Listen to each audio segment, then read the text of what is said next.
গত 23 মে 2026 সালের NEET Yuji পরীক্ষা হয়েছিল। এক সপ্তাহ বাদেই প্রশ্ন ফাঁসের অভিযোগ ওঠে। পরে 21 জুন নতুন করে নিট ইউজির পরীক্ষা হয়। গোটা দেশ জুড়ে এখনো পর্যন্ত প্রথম যে পরীক্ষা হয়েছিল সেই প্রশ্ন ফাঁসের নিয়ে আন্দোলন চলছে। কেন্দ্রীয় শিক্ষামন্ত্রী ধর্মেন্দ্র প্রধানের পদত্যাগের দাবিতে গোটা দেশ জুড়ে বিভিন্ন শহরে আন্দোলন চলছে। তার মাঝেই কিন্তু দ্বিতীয়বার যে নিট ইউজি পরীক্ষা হয়েছিল তার রেজাল্ট প্রকাশিত হয়েছে এবং সেই ফলাফলে দেখা গেছে যে বিশালগড়ের চন্দ্রনগর এলাকার ছাত্র ইমরান খান তিনি একটা খুব ভালো রেজাল্ট করেছেন এবং বিশালগড়ের নাম উজ্জ্বল করেছে।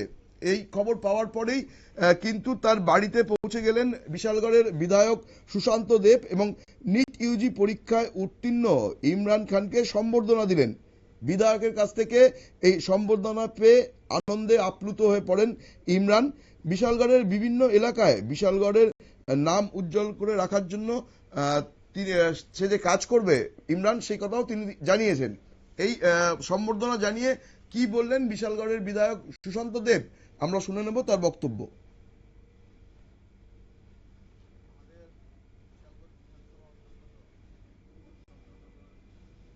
এলাকায় আমাদের ছোট ভাই ইমরান খান এবার নিট এক্সামে ক্লিয়ার করেছে, কোয়ালিফাই হয়েছে। তো বিশালগড় বিধানসভার গর্ব ইমরান।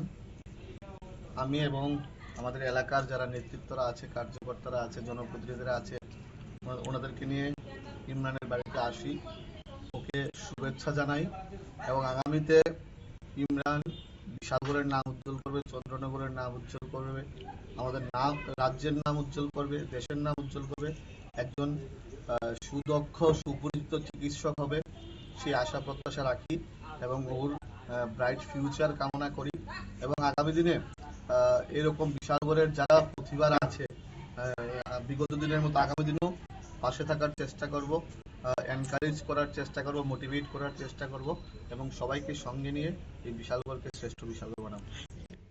আমরা শুনে নিলাম বিশালগড়ের বিধায়ক সুশান্ত দেবের বক্তব্য। তিনি জানেন যে ইমরানের উজ্জ্বল ভবিষ্যতের কামনা করেন তিনি। পাশাপাশি ইমরানের মতো আগামী দিনেও যারা এই ধরনের কাজ করে বিশালগড়ের মুখ উজ্জ্বল করবেন তাদের পাশে তিনি সবসময় আছেন বলেও আশ্বাস দেন। নজর রাখবো পরবর্তী সংবাদের দিকে, তার আগে নিয়ে নেব ছোট্ট বিজ্ঞাপন বিরতি।